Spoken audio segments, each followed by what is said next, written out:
doit mettre sur pied et dans un état de droit, il y a une justice indépendante.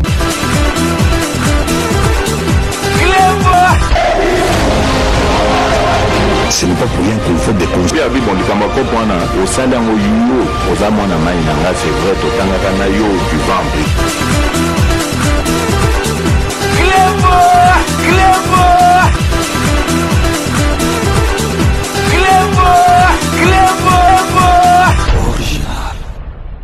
Salut et bienvenue sur Reclebois Original. Merci de votre fidélité. 5 minutes avec César Ngadi. Tout le monde est d'accord et il en restera ainsi pendant très longtemps. Parce que Bino Morobomoni na titre et émission na biso. Il y a de cela quelques jours que Tobandagi Kokuta na binoté suite il y a ba occupation mususu donc na niveau où il y a personnel les zokinga comme tant makasi donc tozalaki na possibilité kokuta na binoté ba te belé ba benga ba lobby mais 5 minutes tozali kozelango parce que 5 minutes ezalaka nulle part ailleurs atabatu nyoso basali ba émission mais analyse il y a 5 minutes il y a Kleboa il y a ngode makambo donc vraiment c'est avec un réel plaisir na zongi lelo na kutana na bino poto solo la masolo oyo ya Martin Fayulu lelo bino moko bomoni combien de fois na epsa kabino ke Martin Fayulu aza Charlot aventurier ko sakanate batu na kanisi pe babanda ikondimelanga mais bino moko bomoni masolo oyo awiti ko sala et lakisi vraiment donc et pesi batu nyoso tu ba pesa ngai raison bomoni na lakisaki ba signe clinique ya bipolaire bomoni ki ke Martin Fayulu azali na kati bomoni o ito sa siko bozo mona penza ke ezaba signe moko ya muta bipolaire azalaki calme tout d'un coup bou azongeli masolo sikoyo vraiment ezo pesa nga mawa et puis ngai pesa nga pesa mawa na leki na ngai Serge Welo moni siko mutu o landake sika memi bino yo mutu vraiment okoko ko sala makambo ebele bakata yo kaka boye bakata bino kaka kwanga bo parce que na ba intérêt na yemoko et puis toko yebisa bino parce que Martin Fayulu makambo asali wana asali onka boyete asali on parce que azalaki susu na moyen moko akosala te donc vraiment d'autant on a yebisa bino Martin Fayulu azali mutu moko ya kolanda te botala ka sikoyo marque amemelaki batu amemi bato amemi donc amemi Sesanga amemi Matata Mponyo amemi Katumbi mais sikoyo botala bango na bango bakomi koswana ba misusu babi no biso toko kota na Jean Martin Fayulu te biso toko kendeti na suka na makambo ba élection mais Martin Fayulu alobi asengi aba Martin Fayulu alobi asengi abando Martin Fayulu obandi on noki boy obandi on tongo bo zilata te donc na lukutu masolo bandite donc yo déjà osengi déjà abando Martin Fayulu falo zilata 10 000 Martin Fayulu ka sikoyo déjà donc Martin Fayulu problème na ye ezali ke azalaki na mbongo te ya ko placer ba candidat ya SID azalaki na mbongo te po ye babulaki ke élection kozala te glissement kozala azalaki na mbongo te siko mo tango basanganaki na expliquer bino tango basanganaki na Katumbi omoni Katumbi bailleur de fonds ye mutu apesa bali konda nyoso tout tango basangana na Katumbi alobi na Katumbi ke non ngai nde na sawa donc la rezate ya ko classer batu ya ko placer batu donc il faut donc olukela ngata bali konda moko boye ba marque ba 2 millions ba 3 millions pour ngana sala ke na placer batu nanga non donc sikoyo donc ma Katumbi alobi totala makambo et puis sikoyo na kati ya masolongo il faut boye bake mutu bango za candidat donc unique candidat moko ingoza la donc pour il y a pas photo ingoza la Katumbi jamais ango tika la Fayulu donc Fayulu asengaki pe bali konda pour batika masolo ana ya tika la Katumbi il fallait ko pesa yeba masolo Katumbi a binisi Fayulu na suka e ko signer aya mbala moko non a se retirer donc na élection parce que fichier ce qui électoral les a bien été à bengi ce qui espère ce qui ba wita wapi donc du verbiage n'importe quoi zali koloba na tiela bino extrait boyoka ye moko na discours après ça qui devant batuna ya décidé donc ezali pas sinama wana motema donc restez connectés sur Keliboa Original on revient tout de suite.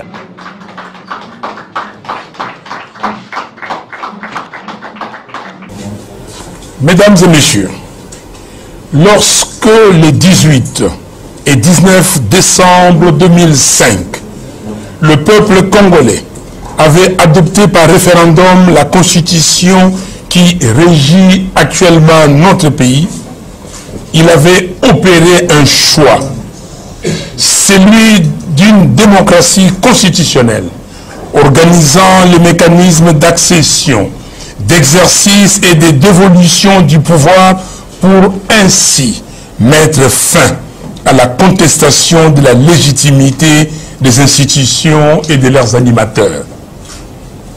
L'exposé des motifs de la Constitution affirme par ailleurs que les préoccupations qui ont présidé à l'organisation des institutions de la République sont les suivantes.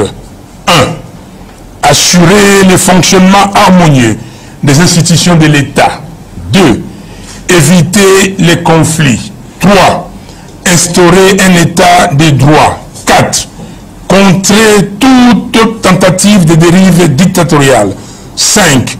Garantir la bonne gouvernance. 6. Lutter contre l'impunité. 7. Enfin, assurer l'alternance démocratique. Depuis le 18 février 2006, date de la promulgation de la Constitution, telle que révisée à ce jour, notre pays a connu 3 cycles électoraux qui ont tous fait l'objet de contestations.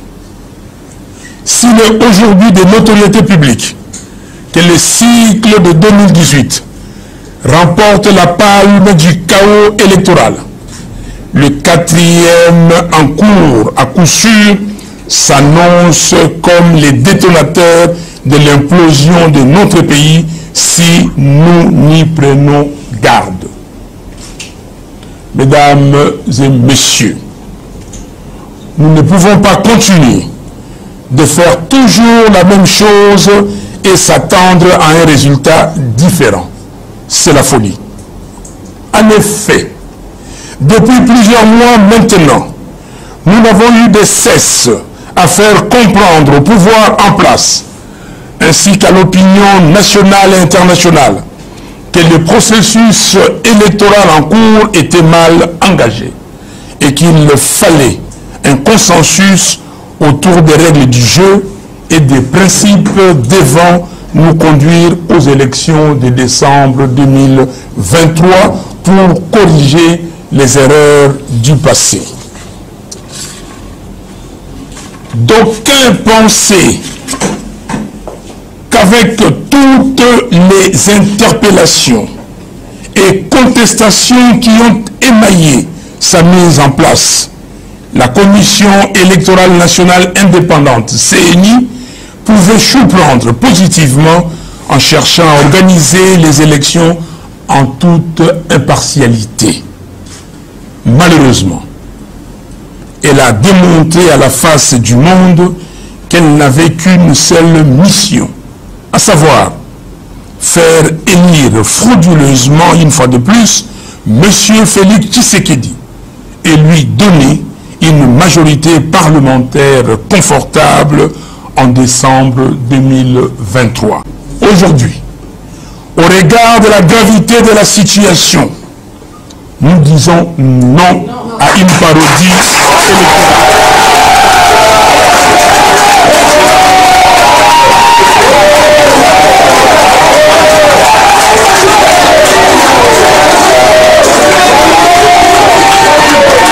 Merci. Merci beaucoup. Merci beaucoup. Je disais que la vie est faite de choix et de décisions. Aussi faut-il savoir dire non quand il le faut. Aujourd'hui, Au regard de la gravité de la situation, nous disons non à une parodie électorale.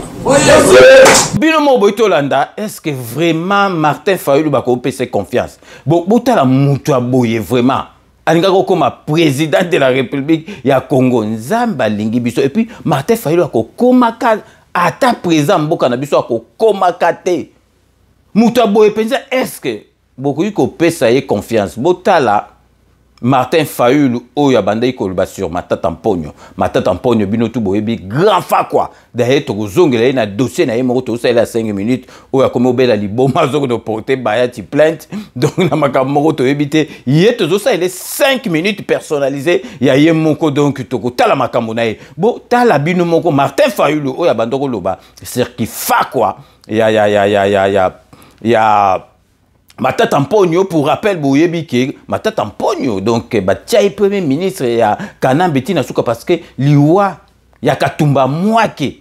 Oh, donc, depuis Kaka, donc, avec Kouya, donc, Batouba Bika, depuis Wana, donc, Kobika en avion, donc, donc, Matata Mponyo, Baby Sakiango.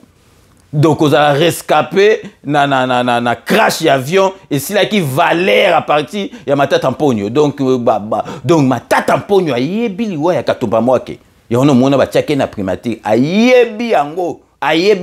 Boyo kabino moko, donc Martin Fayulu, pour Martin Fayulu azali, moutou bokoko pese confiance te. Boyo ka Martin Fayulu, denga bandei ko réclamer que ma solo ya bu kangalonzo, ba mona clair, donc ba kanga, Matata Mponyo, mais lelo ye moko a sangani na Matata Mponyo. Est-ce que beaucoup comprendre? Est-ce que Moutandeng on a pensé beaucoup pesa ye vraiment confiance? Matata Mponyo a sangani na ye na Martin Fayulu, mais bon yoka oh Martin Fayulu abandoko le badon avant ba sangana na Matata Mponyo. Donc restez connectés sur Équilibre Original, on revient tout de suite. Ainsi, au nom du peuple, j'exige que toute la lumière soit faite sur toutes les affaires ténébreuses de corruption, notamment le projet Bukangalonzo, qui semble être la plus grande escroquerie d'État depuis la zaïrisation. Bilomo Boitolanda, est-ce que Moutou ya boye vraiment? Beaucoup qui pesa confiance, Moutou pesa confiance. Donc, asali yangote ke bona boy. Donc, akenda ki asenga ki likonda. Alors, bon, ngana za ngana balarte. Botala ka eside, est-ce que side za lambon? Eside donc arep Moutou loko la excellence. Gilo Andomboyo akoko zo Martin Fayulu na eside na ye azui bango akomo futa bango asali bango masolo. Donc, eside za lambongo te. Donc, Martin Fayulu a sengaki mbongo epai ya Katumbi pour a placer bani mbongo élection ezalaki te. Boko sanate o a senga bando amoni donc moyen lisusu ezali te amoni kaka non na kende kaka ke na donc botala ke fichier électoral bato bayaki batali en bolingi siko be espère on ba wita na sanza obe ba wita wapi. Oh, batutu bazo komona ke masolo ezali ko kende bien yolo bake. Donc en tout cas Martin Fayulu vraiment vrai Charlot, il y a haut niveau nan obiso to monate. Donc avant to continuer na masolo to kota na ba news arep ezali parti politique, il y a Gilo Ndomboyo autorité morale ou azali ministre d'État, ministre aménagement du territoire. News arep.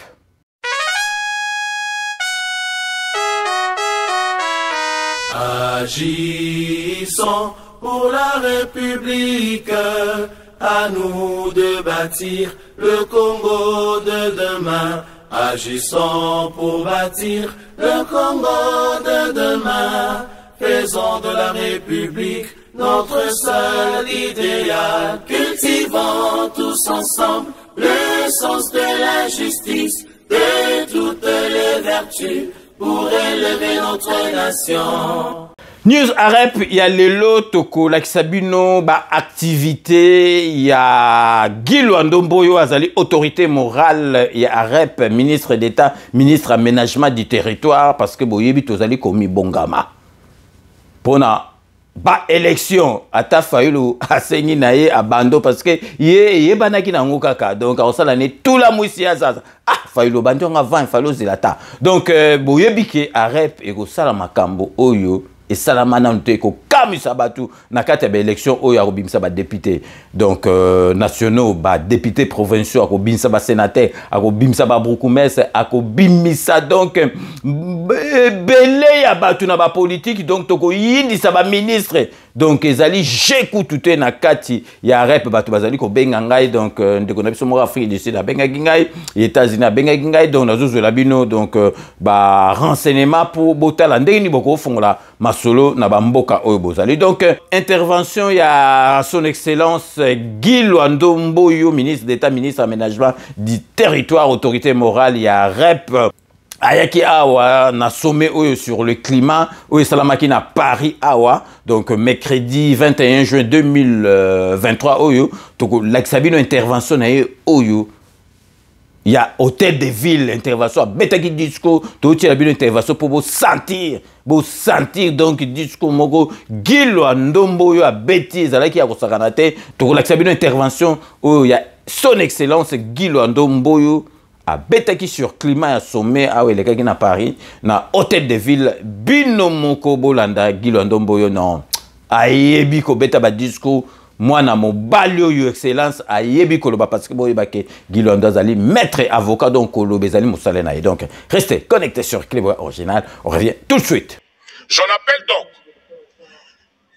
et c'est ça même la ferme volonté de notre président de la République, son excellence monsieur le président de la République Félix-Antoine Tshisekedi Tshilombo, qui ne cesse d'en appeler à la solidarité internationale face aux drames que vivent les populations congolaises, qui aspirent autant que les populations de partout, où crépitent encore le coup de balle, que ce soit en Ukraine, au Sud-Soudan ou ailleurs, à la paix, à la sécurité et à la prospérité.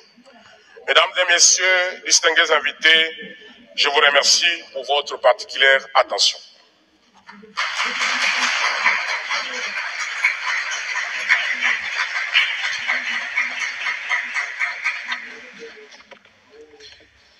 Merci à vous, Votre Excellence. Thank you, Your Excellency. Merci, Votre Excellence. Addressing this audience Merci today.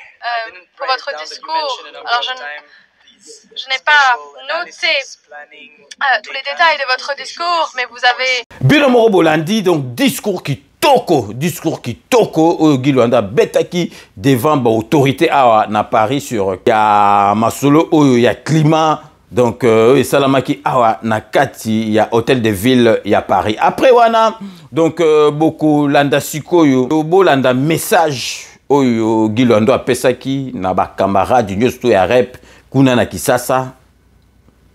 Ba yeba masolo oyo ya rep, idolo oyo ya rep. Ezali ni pe ko kebisa bango ko timbisa bango na ma ponami o ezali koya parce que a rep il faut jouer rôle moko makasi na ba élection oyo ezali koya donc bolanda message oyo autorité morale na biso Guy Luando Mboyo a pesaki devant ba camarade na Kisasa na siège na biso ya rep na limité donc restez connectés sur Clébois Original, on revient tout de suite.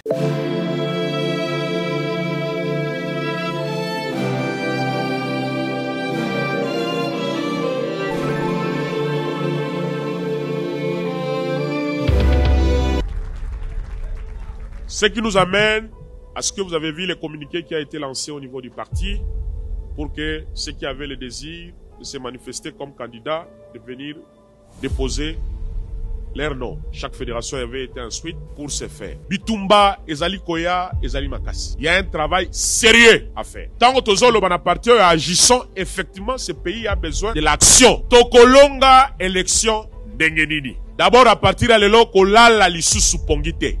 Lamuka, avec comme premier objectif la réélection triomphante de Félix-Antoine Tshisekedi Tshilombo. Préparez-vous au bandalelo ti na mois de décembre kozala distraité. Parce que et si ka parti a ko aligner ba candidat, Guy Luando va accompagner ces candidats là-bas. Makamonyonso on a le biawa ekokokisama ndenge nini. Ya liboso kaya la discipline au sein du parti. Ya mibale linga parti na yo. Nene tolobaka awa na repe ezali likambo na ngai, ezali likambo na yo, ezali likambo na biso. Ya misato zala na détermination. Il faut que croire na parti na yo. Ya minei fungola miso. Ya suka kozala distraite. Cap vers les élections. Loba, j'aime mon parti. Je veux son avenir. Je veux sa victoire. Victoire à nous. Arep vaincra. Arep vaincra. À bas la distraction. À bas la haine. Cap vers les élections. Cap vers les élections. Cap vers les élections. Avec Dieu.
Bino moko bolandi Guy Lwandombo yo soko azali ko solola ozoka na elengi ya koyoka ye parce que ko solola ezali musala na ya yebi ko solola maître avocat Guy Lwandombo yo autorité morale ya rep ministre d'état ministre aménagement du territoire bolandi bino moko message oyo apesi na ba camarade na biso ya rep kuna na Kisasa et puis tozali ko lakisa bino lisu le 17 juin oyo Maître Guy Lwandombo, ministre d'État, ministre aménagement du territoire, autorité morale, il y a AREP, a participé à la cérémonie Oyo. Il y a remise, il y a certificat de formation en informatique.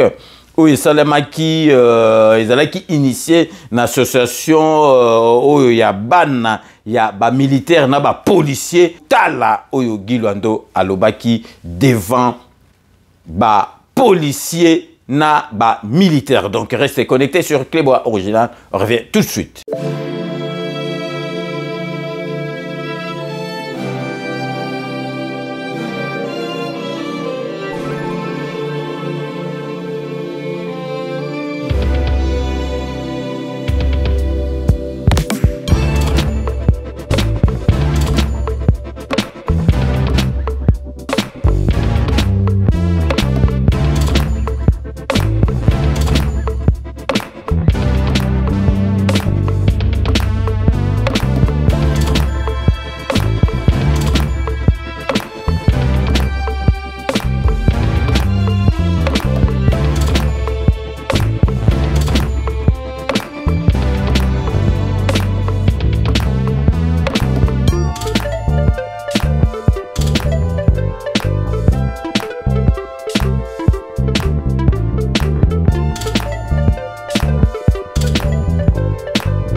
Guy Lwando boyebi azali ministre oyo batu nyoso tu bazali na besoin na ye oyo président de la République azali na confiance na ye oyo premier ministre Samalukonde azali na confiance na ye makasi yango bomoni ke ba confiant ka ye ba mission ebele ba tikaka ete na ba voyage le 15 juin azalaki parrain donc Guy Lwandombo ministre d'État ministre aménagement du territoire autorité morale et AREP azalaki parrain.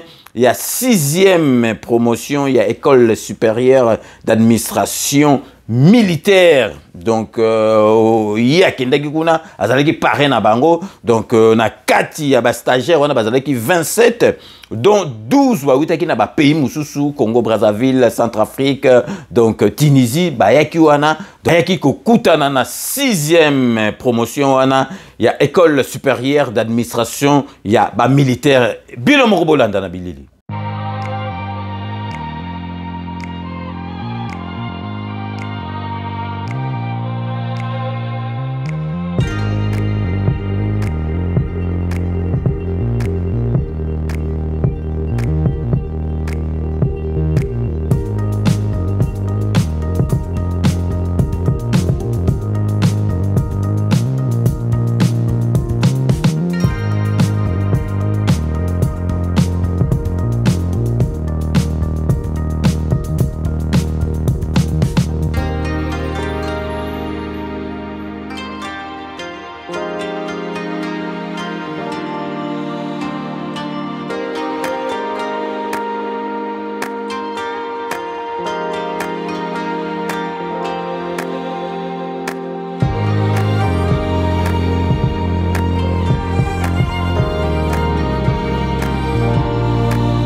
Bino mongo boitolanda na bilili ezali masolo ya kosakana te Gilo Ndomboyo azana ba activité ebele parce que azali ministre yo azali na moto ya kosakana te pe ayebi musala na ye yango bomonaki ba reconduire kaka na poste na ye wana parce que ba monaki kutu makambu ya kosala ezalaki te donc vraiment Gilo Ndomboyo boye ba pe ki azali autorité morale ya parti politique o ebimi kaka mikolo mais bato bazali ko kansango esali ba 5 ans ba 10 ans donc vraiment wana ezalaki ba news arep oyo lelo toponelaki bino ya autorité morale na biso maître Gilo Ndomboyo ministre d'État ministre ya aménagement du territoire. Donc restez connectés sur Clébois Original, on revient tout de suite.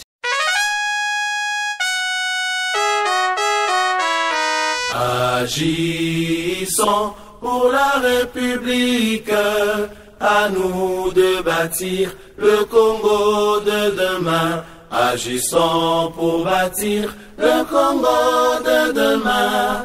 Faisons de la République notre seul idéal. Cultivons tous ensemble le sens de la justice, de toutes les vertus, pour élever notre nation. Après ba nouvelle nabiso ba news nabiso ya arep siko to zongeli dossier nabiso ya lelo boyebi sijo to zali ko lobela bino po bondima ke makam o ngana loba po batebele bakansara César Ngadi olingaka Fayulu te César Ngadi est-ce que bozana affaire personnelle yona Fayulu non Fayulu ngana koki kotike la etate na kolingete na yebisaka bino pe na répéter bino lelo soki ba faible ba zoama et pas Fayulu lelo ba congolais to koma donc divisé entre biso ba ngala balingi boete donc ba to bandundu abengi bango pembeni balinga baluba te ezali faute ya Martin Fayulu na kotika kango te yango bozomona ke Martin Fayulu tous ces pays ici bas tous ces pays ici bas si kokuta comme ko boule ana ko sala ndenge ni église pe na kima soki atana zalika na église to bando sambela na fatimbe ta ba pasteur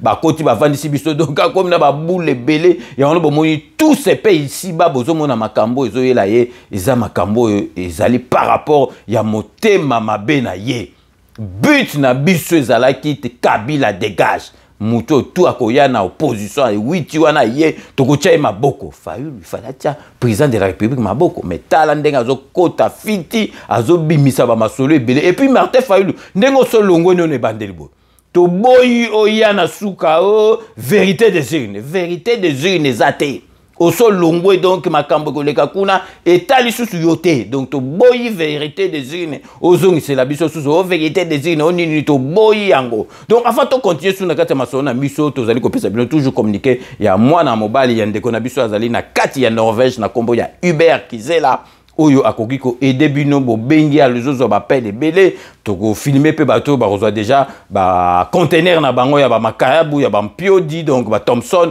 donc azali wana ako aider bino bo sala ba conteneur na bino na ba prix moko vraiment ya C bo bengi na numéro wana bozali ko mona Hubert Kizela bo bengi na 00 47 973 98 056 Hubert Kizela azali mwana mboka azali ndeko na biso azali étranger te ako aider bino na kosala ba conteneur ya makayabu pe ya ba Thomson donc vraiment sikoyo to koti susu to zongela en tout cas sono kansa magamba Fayulu zo pesanga mawa na passe na motema comment Fayulu kaka sikoyo abandi déjà en tout cas Fayulu bandi avant pourquoi kaka sikoyo o banda déjà koyela biso makambo oh non obimi olo donc ezalaki wana ezabe échappatoire Fayulu likonda ezate ya kosala ko placer batu na ye ba candidat bazala ebele azana mbongo te azana mbongo ya kosala donc propagande te azana mbongo te azana eloko te ngesi ko Katumbi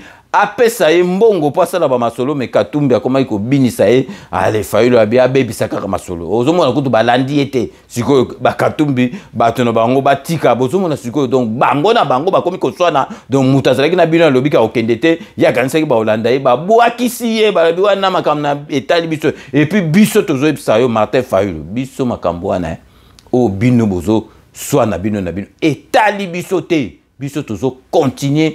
Donc, Nanzela Nabiso, le champ à bois, la caravane passe dur, biso nzeleza, pepele banda mukile bezubiso témoin, bozali ko mona ke musale zali ko salama. Donc, toko landaka kutu Fayulu te, donc na ba aventure à Fayulu to yebaki déjà Fayulu tang basangana na bia bato penza ba moni Fayulu penza muta solo penza muto penza ba ko sang bo moni soni o ya sali bango donc vraiment ezali pasi na mawa na motema donc to marquer pause publicitaire na biso ba partenaire na biso oyo kaka boyebi donc restez connectés sur Équilibre Original on revient tout de suite.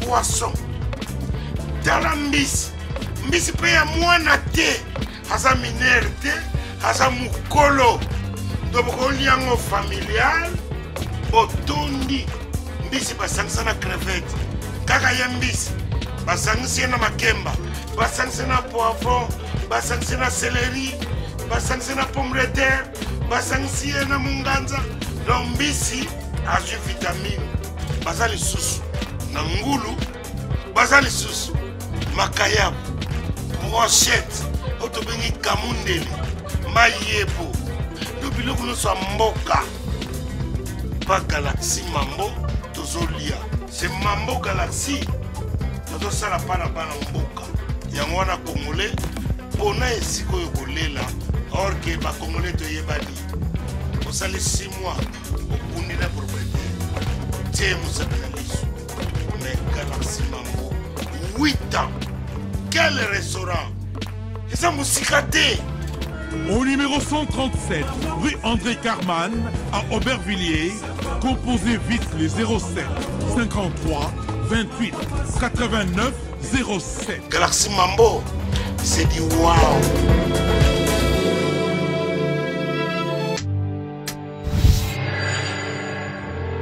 Après le lancement de la Cité Kimia, la société Codiassimo présente le Square VIP Kimia. Parce que nous croyons que désormais tout Congolais doit posséder une parcelle en République démocratique du Congo, Codiassimo facilite l'accès à l'achat de votre terrain en toute sérénité et surtout en toute sécurité. Dans le Square VIP Kimia, à partir de 5 000 $, financez votre terrain, puis sa clôture, et notre équipe s'occupe de sa mise en valeur ainsi que de toutes les démarches administratives jusqu'à l'obtention de votre titre de propriété. De plus, vous avez la possibilité de construire votre maison seule ou de nous confier votre projet immobilier. Désormais, que vous soyez du Congo ou de sa diaspora, avec Codiassimo, vous êtes à la meilleure adresse pour construire la vôtre.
Kodiasimo vous propose un crédit immobilier. Vous êtes du Congo ou de sa diaspora? Vous désirez devenir propriétaire en RDC et faire construire votre maison en toute quiétude? Obtenez votre crédit, puis commencez son remboursement uniquement dès la livraison de votre maison. À la Cité Kimia, nos maisons seront toutes construites aux normes internationales. Située à seulement 25 minutes de l'aéroport de Njili, 10 minutes de Safari Beach, au cœur de cette cité moderne, vous y trouverez aussi un centre commercial avec plusieurs commerces de proximité. Nos bureaux sont situés au 173 avenue Mutombokachi, dans la commune de la Gombe, référence rond-point Forescom. Venez dès à présent réserver votre lot dans ce nouveau havre de paix à Maluku, ce nouvel Eldorado au Congo. Kodiasimo, la meilleure adresse pour construire la vôtre. Kilelo, qui t'apparte, pichu qui t'engue. Tu as opé un appartement dans la poto. Solution mon ami. Aux en posa ya salle à concert, salle ya mariage, pichu qui t'engue appartement. Au salle location à restaurant, au benga qui t'apparte, pichu qui t'engue appartement. Aux en posa ya événement, au défilé de mode, au ba maman baroya réunion, au sokinini. Pichu qui t'engue appartement qui t'apparte. Aux en a besoin de louer terrain. Oh, na banda otumbaka ntaba na ngai na nenga poto zone industrielle qui t'apparte pichu qui t'engue appartement. Olingi ofungola o ba bureau qui t'apparte pichu qui t'engue appartement. Numéro ya téléphone 0033 75 14 32 126. Benga na qui t'apparte pichu qui t'engue appartement.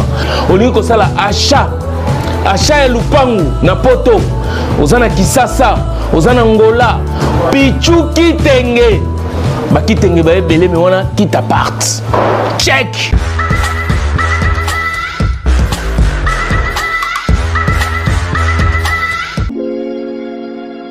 Sepela TV ezali décodeur ya Banamboka. Sepela TV différence nango ezali na ba décodeur mususu o tozalaka nango na kati ya ndaku. Sepela TV botala ngo ezaka mukie. Eza mukie olingi ko voyager ozu yango o voyager nango.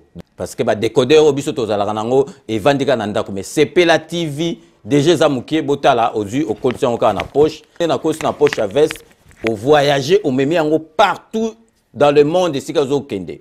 Donc ozaka na besoin ya câble HDMI courant na internet. Internet est comme partout, courant est partout. Donc ils en a plus de 500 chaînes yo surtout ya kitoko. Bilengi ba choix ya congolais kaka mutaoye bango. Donc congolais kaka mutaye bango. Congolais kaka mutaoye ba elengi nini yo kaka. Donc congolais kaka mutaye bango. Donc Sepela TV za ya Banamboka. Bozwa abonnement nango okozwa ngo ya ne mobimba okozwa ngo pe par mois. Au bengi bango na ba numéro na bango bozali komona. Donc Sepela TV ezali décodeur ya yo ya ngai. Donc ezali ya étranger te ezali ya Banamboka. Avec Sepela TV tout le monde est d'accord et il en restera ainsi pendant très longtemps. Bienvenue dans le monde de Sepela TV. Sepela TV est le décodeur qui vous permet de suivre les chaînes du Congo en direct de la diaspora. Wami Business, votre agence de fret maritime et aérienne. Vend des produits importés, lait de beauté, vin rouge, blanc, rosé, sel, sucre, désodorisant, eau de javel, savon de Marseille, casseroles et divers articles. À Kinshasa, nous sommes sur l'avenue Maringa 83, direction Assosa dans la commune de Kassavu. Pour plus de contacts, appelez-nous au plus 243 85 018 22 17 0033 75 80 96 032. Wami Business, toujours la qualité. Sur Paris, nous sommes au 5 boulevard Ornano 75 018. Wami Business avec Mama Mireille Wankaki, toujours la qualité. Chez Elbito Coiffure, toujours, ça marche comme ça là, avec l'expédition là. Toujours.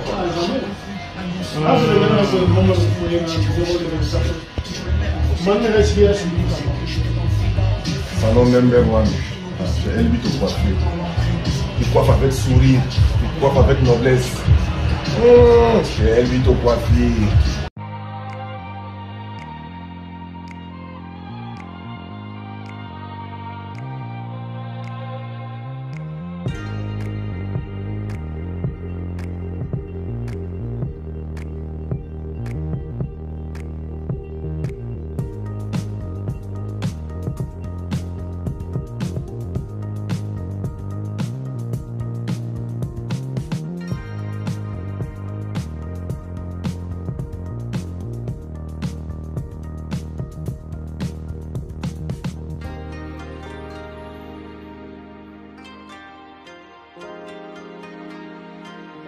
Merci et bienvenue pour ceux qui viennent de nous rejoindre après ces bandes annonces relatives à nos partenaires au Kakaboyebi, donc Kodiasimo, Sepela TV, Wamis Business, salon de coiffure, Nabiso Elbito Coiffure, restaurant, Nabiso Galaxy Mambo, et puis Bobo Sanate Kitenge appartement, Wana Bazali, partenaire Nabiso, Batika Nabiso, Bazalakase Nabiso. Donc, vraiment, Fayoulou. Poboye bake Fayoulou aza Charlo botala déjà kaka mutaboye na tiela bino be extrêmement kaka botala mutuya boye est-ce que beaucoup pèse vraiment confiance. On est là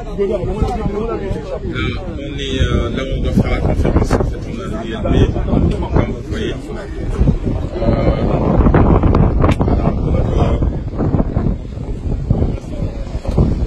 le président est censé sortir de cette voiture là.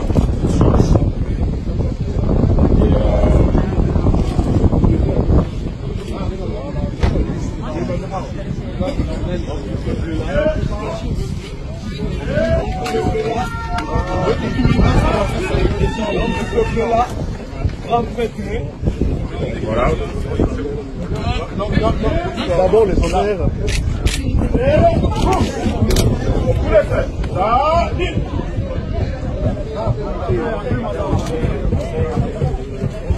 C'est le président. C'est le président. Monsieur le président de la République démocratique du Congo, monsieur Martin Fayoulou Madidi, président élu, le patriote combattant résistant des Belgiques sont rangés pour vous rendre aux honneurs et vous accueillir à l'occasion de votre conférence à l'ULB. Je vous invite à passer les troupes en revue.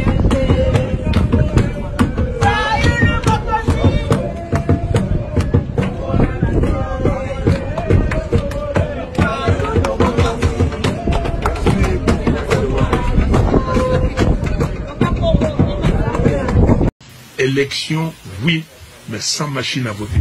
Mais élection est qu'on salema té. Toko tika té élection est salema sans qui bâtit machine à voter wana. Toko tika yangote. Et nous ne boycottons pas. Toko boycotter ba élection té. Mais toko kende na ba élection té. Toko tika pété nanga asali sa ba élection na mboka wana avec machine à voter. C'est deux choses différentes. Donc na banza boyinga malamu. Nous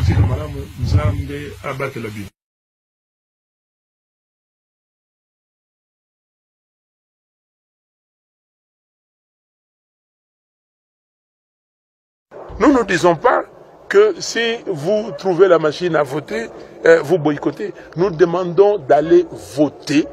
Si c'est machine à voter, je ne suis pas candidat pour aller aux élections avec une machine à voter. Nous ne disons pas que si vous trouvez la machine à voter, vous boycottez. Si c'est machine à voter, je ne suis pas candidat pour aller aux élections avec une machine à voter.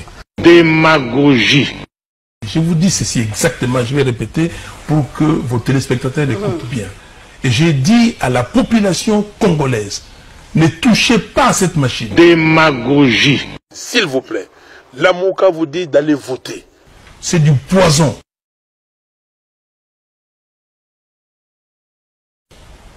Comprenez? Ne touchez pas à cette machine.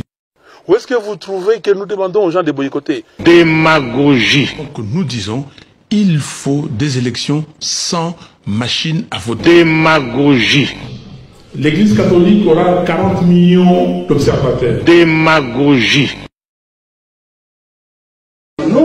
L'argent que je prends à l'Assemblée provinciale de Kinshasa, j'ai pris 20 chégués qui travaille pour la communauté. Démagogie.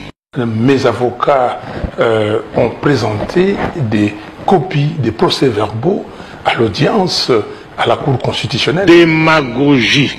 Des revanches, on m'a tiré dessus, mais ça avait absolument rien dire pour moi. Démagogie. J'ai dit à la population congolaise, ne touchez pas à cette machine, c'est du poison. J'ai voté. La fraude, ce n'est pas la machine. Vous voyez que je suis un homme de parole. Démagogie. Alors, où est-ce que vous trouvez une contradiction? Proclame élu à la majorité simple, président de la République démocratique du Congo, M. Tshisekedi Tshilombo Félix. Et préparez-vous, on se prépare parce qu'il y aura un soulèvement populaire. Ne vous inquiétez pas. Démagogie.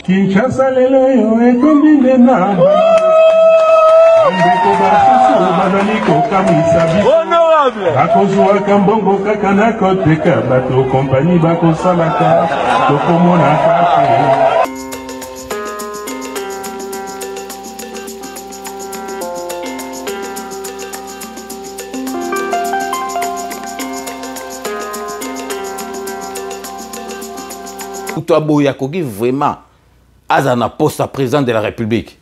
Écoute ça, le matin, Botala, Binomo, on a relaxé Bino, Botala. Binomo, vous allez comme on a une image que, donc, Bogota, là, siège, il y a ici des bâtiments en moto. Donc, tu as décidé, il faut longo, il faut démissionner, ça fait quoi? Donc, il y a condamné ceux qui ont été Rolanda été. Donc, na batu oyo bazaki ne décidé ba Rolanda té. Donc, la Sabino, Botala, ndenge bazo zikisa donc permanence il y a décidé et puis na simanango, donc tchela bino bolanda membre ya décidé o azaki sima Fayulu la lobby, Fayulu ba faire wan etali bisoté a longwe na ye à Keinaye na UDPS. Donc restez connectés sur Clébois Original. On revient tout de suite.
Ah, on a une carte de lecteur dans l'œil. On a dit que on a voté Fayulu. On a décidé, n'est-ce pas? Mais déclaration sali a postulé n'a été. Na kina na tongo na zwa carte de lecteur on a fina nandit na film. On a réussi là. Donc énergie na ngi tout là. On ndenge yo longwe na sali déclaration. Ngapi na sali déclaration na ngalelo a longwe na ngiside. Na comme na muta IDPS. On voté na nga bato IDPS.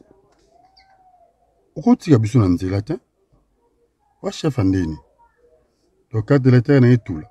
Na longwe na ngai eside na komi na muta IDPS. Muta okufa pe azate.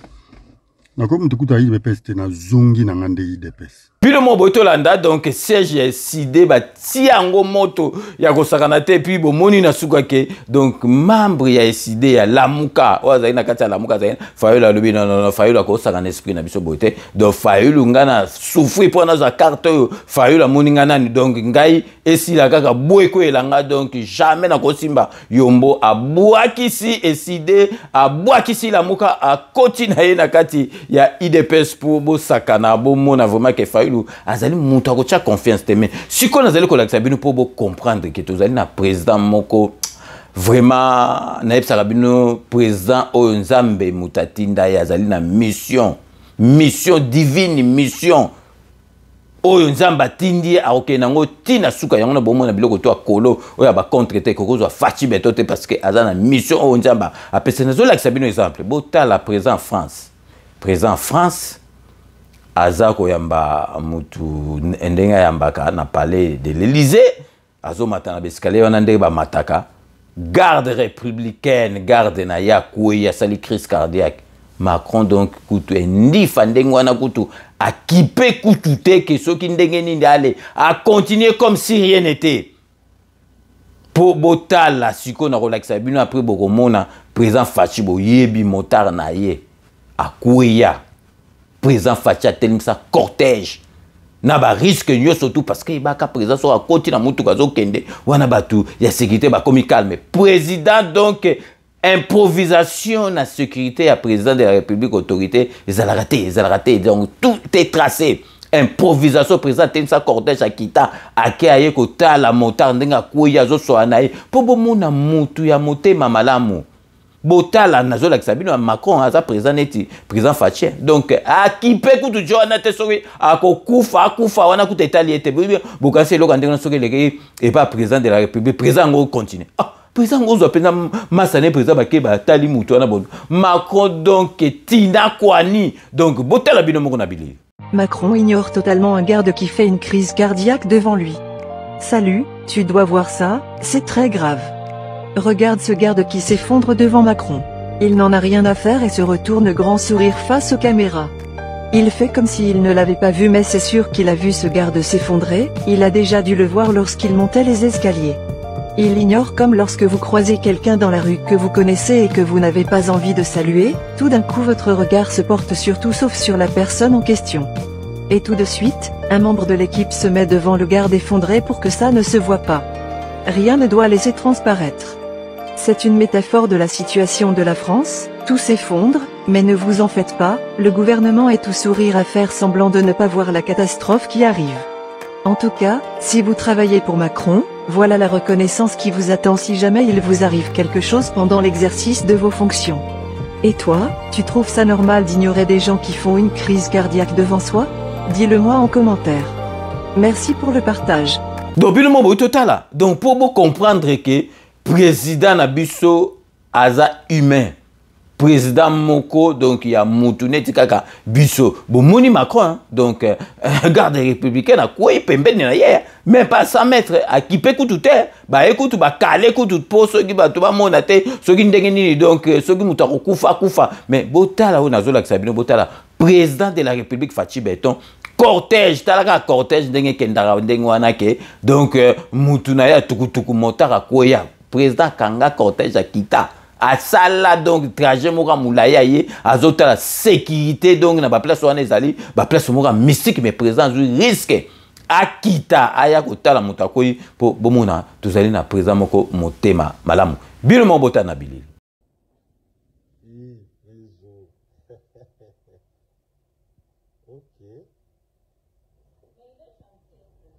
Oui, quel humanisme. En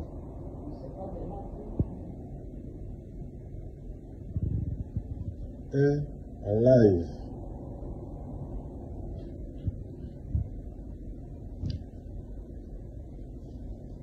J'ai raté.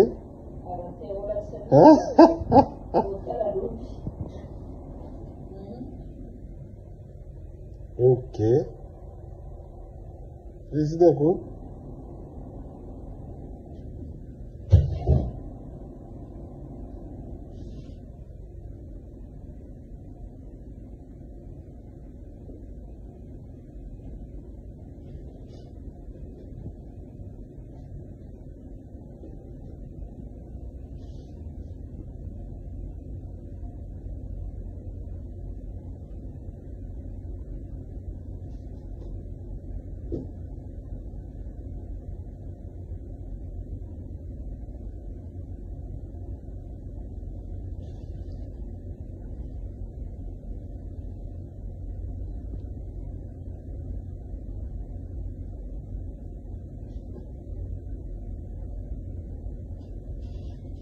Bino mo total donc vraiment bon dima président oyo tozane ezali chance tozwa président boye président za motema malamu à part que président za motema malamu na pesi bino exemple bomoni Macron a kipete a contient makambo na ye bomoni président de la République en plus cortège na bala improvisation kangi cortège non il faut natala botala motema malamu botala motema malamu ya président otozali na ye ya ngono moni makambutu o ya faux et ko touchera président parce que président zali na mission na ye ba pesa ye na nzambe akoke nango ti na suka donc vraiment to comme presque à la fin émission na biso mais nazali ka obeta c'était boyeba ke Fayulu aza Charlot Tintin au Congo Fayulu donc aza mutu akokipete botala makamba bimisi sikasiko kutu makasolo na ebimite botala makamba bimisi en tout cas Fayulu donc la rezate ya kosala donc masolo ya l'élection azana mbongo ta senga ba pese mbongo na Katumbi azo binisa ya ngwana asuki ndenge wana et puis batu pa décidé ba yeye ba lobi il faut alongwa aventurier aza mutu mwa koza présent ya parti politique était parce que aventure aussi to lembi yango donc yangwana lelo boyeba ke donc Fayulu to ko tikila été to ko manquer été Fayulu il fallait vraiment to réveiller kaka Fayulu parce que aza motema mabe makambo tout Fayulu azali komona parce que motema na ezali mbindo motema na ezali ya ba sorodiongo yangwana Fayulu ako resisaka te Fayulu ako salaka et l'autre côté pe akokomaka jamais présent na mboka na biso donc tokomi na suka ya émission na biso boyika so tokomi na suka ya émission base totika yango te mais avant cela donc tokopesa bon et joyeux anniversaire na Aziz Ngoma wazali na kati Angola donc mwana na biso Aziz Ngoma bon et joyeux anniversaire na EBDG c'est les gars qui mettent oyebi ke eleka ki malamu donc vraiment siko tokoti na ba remerciement na biso ndeka boyebi to banda toujours honorable Jean Moutala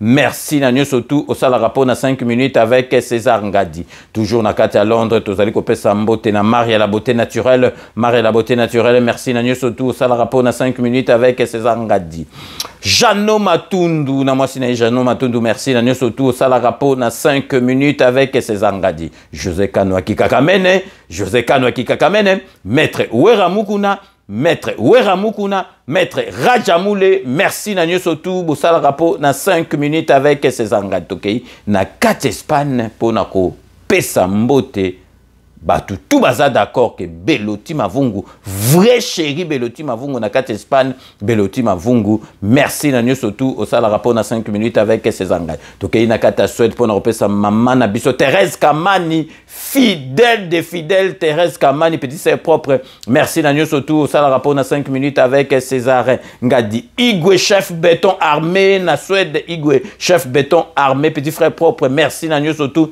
au sala rapport na 5 minutes avec César Ngadi tokei na kati ya Lola Poutou de ya Lola petit sœur propre Poutou de ya Lola merci na nyo surtout au sala rapport na 5 minutes avec César Ngadi Dekos Mukoko na kati ya Lola Dekos Mukoko merci na nyo surtout au sala rapport na 5 minutes avec César Ngadi Serge Palmi merci na nyo surtout au sala rapport na 5 minutes avec César Ngadi na kati Paris tozongi pona repesa Chai Mukenge Chai wa balengela mon voisin Chai Mukenge Chai na mama Chala merci na nyo surtout bosala rapport na 5 minutes avec César Ngadi Fifi Filofar ya l'homme à la Mercedes très propre Fifi Filofar merci na nyo surtout bosala rapport na 5 minutes avec César Ngadi Jean-Marie Chibangu merci na nyo surtout au sala rapport na 5 minutes avec César Ngadi toujours na kati ya Paris tozali kopesa mbote na mama na biso Bilonda merci na nyo surtout au sala rapport na 5 minutes avec César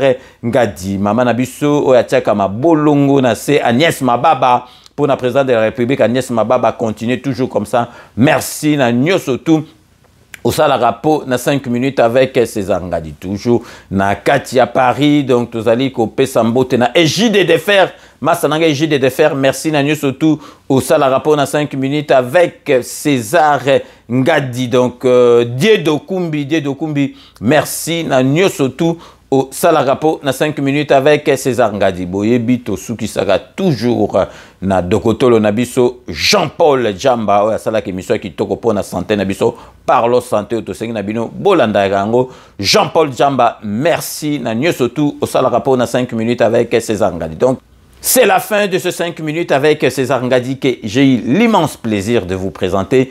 Merci de l'avoir suivi. Nous allons nous retrouver avec grand plaisir dans 24 heures pour un nouveau numéro. D'ici là, portez-vous bien et à très bientôt. N'oubliez pas, tout le monde est d'accord et il en restera ainsi pendant très très longtemps. Bobo Sanate, Kanambe, Agozoa, Masolo, Nambunchu, Penadikos.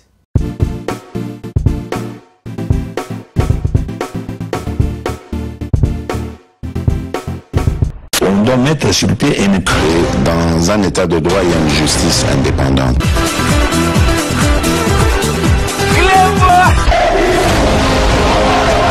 Ce n'est pas pour rien qu'il faut des conseils. C'est vrai,